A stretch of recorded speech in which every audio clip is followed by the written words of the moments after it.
ప్రస్తుతం మనం మాదారం గ్రామ పంచాయతీ పరిధిలో ఉన్నాము. ఇక్కడ ఉప సర్పంచి పంజాల శ్రీరాములు గౌడ్ గారు మనతో ఉన్నారు. వారు వార్డు మెంబర్గా గెలిచి ఉప సర్పంచ్ అయ్యారు. మరి ఉప సర్పంచ్ అయిన తర్వాత ఎలాంటి అభివృద్ధి పనులు చేశారు ఈ గ్రామానికి, వారి మాటలు అడిగి తెలుసుకుందాం. నమస్కారం అండి. మీరు ఈ వార్డు మెంబర్గా గెలిచి ఉప సర్పంచ్గా కావడం కారణాలు ఏమైనా ఉన్నాయంటారా? మన కాంగ్రెస్ పార్టీ సహకారంతో నేను ఉప సర్పంచ్గా ఏకగ్రీవంగా ఎన్నికయ్యాను. మళ్ళా మన ఎమ్మెల్యే గారి సహకారంతో మా ఊరికి కొత్తగా సీసీ రోడ్డు శాంక్షన్ కావడం జరిగింది. అలాగే ఇందిరమ్మ ఇండ్లు కంప్లీట్ చేసుకోవడం జరిగింది. 30 లక్షలతో అండర్గ్రౌండ్ డ్రైనేజీ మన ఎమ్మెల్యే గారి సహకారంతో మాకు వచ్చేది. ఇప్పుడు ప్రజాపాలన ప్రగతి నివేదికలో భాగంగా 99 రోజుల ప్రణాళిక ఏ విధంగా అమలు జరుగుతుంది మన గ్రామ పంచాయతీలో? చాలా సక్సెస్ఫుల్గా జరుగుతుంది. ఆ 99 ప్రణాళికలో చాలా అభివృద్ధి కార్యక్రమాలు కూడా జరిగాయి మాదారం గ్రామంలో. ఏమి అభివృద్ధి పనులు జరిగినాయి? ఈ మహిళా బిల్డింగ్ వచ్చింది ఒకటి మాకు.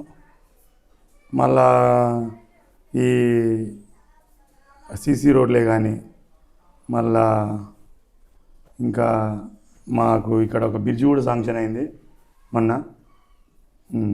ఈ గ్రామంలో విద్యా వైద్యం ఎట్లా అమలవుతుంది? విద్యా వైద్యం అనేది, విద్య అయితే మా స్కూల్ ఉంది, గవర్నమెంట్ స్కూల్. ఆ వైద్యం అనేది ఇక మామూలుగా అది ఆశా వర్కర్లు ఉంటారు కదండి, వాళ్ళు నిరంతరం పర్యవేక్షణ జరుగుతుంది. దాంతోపాటు ఇక్కడ మహిళా సంఘాలకు మీ గ్రామ పంచాయతీ ఎలాంటి చేయూత ఇస్తున్నారు? మహిళా సంఘాలకు పావలా వడ్డీ రుణాలు సకాలంలో అందుతున్నాయి. వాళ్ళకు కూడా ఒక మహిళా బిల్డింగ్ కట్టియడం జరుగుతుంది. ఈ గ్రామంలో అంతర్గత మౌలిక సదుపాయాలు కొంచెం ఇబ్బంది, ఇంకా డెవలప్ కావాలంటున్నారు. త్రాగునీరు కావచ్చు, డ్రైనేజ్ కావచ్చు, రోడ్లు ఇంకా కొన్ని చేయాల్సి ఉందని గ్రామ ప్రజలు అంటున్నారు. ఉన్నది, డ్రైనేజ్ చేసాము మొన్ననే 30 లక్షలతో అండర్గ్రౌండ్ డ్రైనేజ్. దీంతోపాటు కొంచెం కోతల పెడతా కూడా, కుక్కల పెడతా ఉందంటున్నారు. ఉన్నాయి కదా సార్, ప్రతి ఒక్క ఊర్లో ఉన్నది, మా ఊర్లో కూడా ఉన్నది. ప్రస్తుతానికైతే ఆ బెడద అయితే ఉన్నది. యువతకు మీరు ఏదైతే మాదక ద్రవ్యాలకు అలవాటు కాకుండా ఉండడానికి మొన్న పోలీసు వారి సహకారంతో ఇక్కడ శిక్షణ తరగతులు ఏర్పాటు చేయడం జరిగింది. ఎలాంటి స్పందన కనిపిస్తుంది యువతి యువకులు? ఓకే, పాజిటివ్గా ఉంది ప్రస్తుతానికి. మీరు ఉప సర్పంచ్గా మీ సర్పంచ్ సహకారంతో యువతకు ఏమైనా ఉపాధి అవకాశాలు కల్పన చేస్తున్నారా? మొన్న కుంభం ఫౌండేషన్ ద్వారా మన జాబుల మేళా పడ్డది కదా, వెళ్ళారు భువనగిరికి. ఇక్కడ మీ ఎమ్మెల్యే గారి సహకారం ఏ విధంగా ఉంది మీ గ్రామ పంచాయతీ? మాకైతే ప్రస్తుతానికైతే చాలా మంచిగా ఉంది. ప్రాతదానికంటే ఈ కుంభం అనిల్ కుమార్ రెడ్డి గారి సహకారం అయితే చాలా మంచిగా ఉంది. యువకులకు లైబ్రరీ ఏర్పాటు చేయాలంటున్నారు, చదువుకునే ప్రస్తుతానికైతే ఆ ప్రతిపాదన వచ్చింది. దాన్ని మాకు పాత గ్రామ పంచాయతీ బిల్డింగ్ ఉంది, అందులోనే సర్పంచ్ గారు ఏర్పాటు చేసే ఆలోచన ఉన్నది. గ్రామ భద్రత కూడా కావాలంటున్నారు ప్రజలు. సీసీ కెమెరాలు పాతవి ఉండే ఖరాబ్ అయినాయి, మళ్ళీ కొత్త దానికోసం ప్రయత్నం అయితే చేస్తుండ్రు సర్పంచ్ గారు. మీరు ఉప సర్పంచ్గా ఉన్నారు, మీ గ్రామాన్ని ఇంకా డెవలప్ చేయడానికి ఇంకా భవిష్యత్ ప్రణాళిక ఏముందంటారు?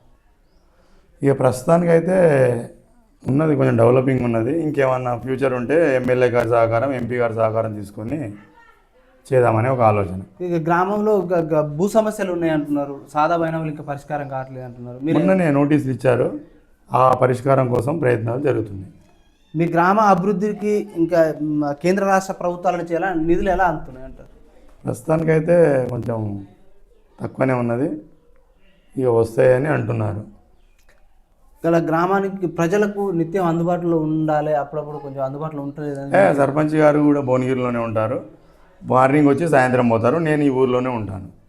ఇక భవిష్యత్ ప్రణాళిక ఏముంది ఈ గ్రామాన్ని అభివృద్ధి చేయడానికి మీ దగ్గర? ఇక ప్రస్తుతానికైతే అభివృద్ధి పదంలోనే నడుస్తుంది. ఇంకేమైనా ఫ్యూచర్ కార్యక్రమాలు ఉంటే ఎమ్మెల్యే గారి సహకారంతో నడిపేయడానికి ప్రయత్నం చేస్తుంది. ఫైనల్గా మీ గ్రామ ప్రజలకు, ఇక్కడున్న మహిళలకు కావచ్చు, వితంతులకు కావచ్చు, ఏం చెప్పదలుచుకున్నారు? వారికి సంక్షేమ పథకాలు ఏ విధంగా అందుతున్నాయి? గ్రామానికి ప్రభుత్వం ప్రవేశపెట్టిన సంక్షేమ పథకాలు సక్రమంగా అందుతున్నాయా? అందుతున్నాయండి. ప్రస్తుతానికి వితంతు పింఛన్లే కానీ, వృద్ధాప్య పింఛన్లే కానీ, రేషన్ కార్డులే కానీ, ఇందిరమ్మ ఇండ్లే కానీ అన్నీ సకాలంలో అందుబాటు చేయడం జరిగింది. మళ్ళీ కొత్త పింఛన్ అర్హుల వాళ్ళకు కూడా అప్లికేషన్ పెట్టుకోమని చెప్పడం జరిగింది. ప్రజలకు ఏదైనా సమస్య వచ్చినప్పుడు ప్రజల నుంచి మీకు ఎలాంటి భాగస్వామ్యం లభిస్తుంది? ప్రజలు మనం అందుబాటులో ఉంటాం కాబట్టి పాజిటివ్గానే ఉంది. ఇంకా ప్రజలకు ఇంకా అంటే సంక్షేమ పథకాలు అందే విషయంలో మీరు ప్రజలకు మీరు అంటే మీ భాగస్వామ్యంతో పాటు ప్రజల భాగస్వామ్యం మీకు ఏ విధంగా ఉందంటారు? ప్రజల భాగస్వామ్యం అయితే మంచిగానే ఉంది. మేము కూడా వాళ్ళకి అందుబాటులోనే ఉంటున్నాము.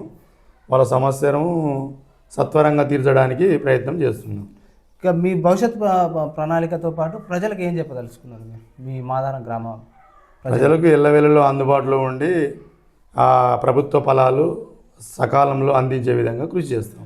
ఇక్కడ మాదారం గ్రామ పంచాయతీని ఇంకా భవిష్యత్తులో అభివృద్ధి చేయడానికి ఇప్పుడు ఎమ్మెల్యే కుంభం అనిల్ కుమార్ రెడ్డి గారి సారథ్యంలో మేము ఇక్కడ డెవలప్ చేయడానికి ఆ ఎమ్మెల్యే సహకారంతో పాటు ఇటీవలనే కుంభం ఫౌండేషన్ ద్వారా ఉద్యోగ కల్పన కూడా చేసిందని ఉప సర్పంచ్ గారు పేర్కొంటారు. ఇంకా కేంద్ర రాష్ట్ర ప్రభుత్వాల నుంచి సకాలంలో నిధులు అందినట్టయితే ఇంకా ఈ గ్రామాన్ని ఆదర్శ గ్రామం వైపు తీసుకుపోతామని కూడా ప్రజలకు హామీ ఇస్తున్నారు.